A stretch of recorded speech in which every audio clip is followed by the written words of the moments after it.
story summary of the third act of the Bible, the promise. Even though humanity continued to turn away from God, God did not abandon his creation. The world was marked by evil acts, violence, corruption, and pride. People continued to rebel against God's ways and remain separated from the one who created them. But God was still at work.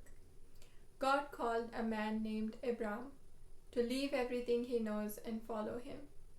Abram obeyed, trusting the word of God. God made a covenant with him, binding himself to Abram with an unbreakable promise.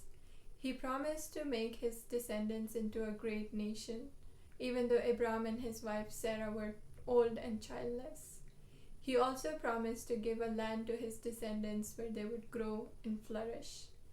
And most importantly, he promised that through Abram's descendants, all the nations of the world would be blessed.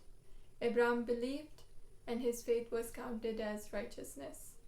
Over many years, Abram's descendants grew into a nation. They were called Israel, and eventually they became slaves in Egypt. But God remembered his covenant, and with great power he rescued them, parting the Red Sea and bringing them to Mount Sinai. There, he made a covenant with the whole nation of Israel. He declared to them that they would be his treasured possession, a kingdom of priests and a holy nation, set aside to reflect his character to the world. God gave them laws and commandments to teach them to draw near to him and to shape them into a holy people. When Israel failed to live by these laws and commandments because of their sin, God provided them with a system of animal sacrifice to cover their sin and disobedience. God gave them priests to mediate for them, festivals to remember his saving acts, and a tabernacle where he would dwell among them. Through all of these gifts, God continued to reveal his character to his people and keep his promises. But Israel, like Adam and Eve, struggled to obey. God raised judges and prophets to call them to himself. Later, he gave them kings. David was one of the greatest kings of Israel.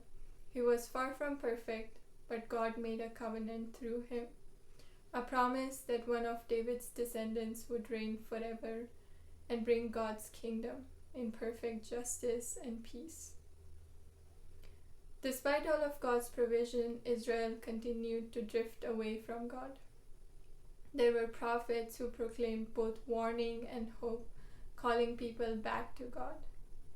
They prophesied a day when God would make a new covenant. He would write his law on the hearts of people, not tablets of stone.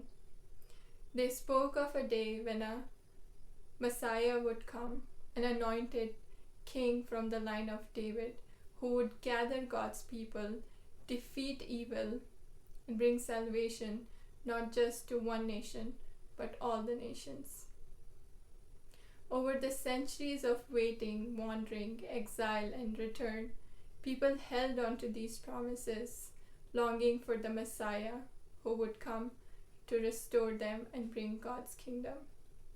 This act ends in anticipation as people continue to wait for the one who will finally crush the serpent's head, heal the broken relationship with God, and bring blessing to all nations.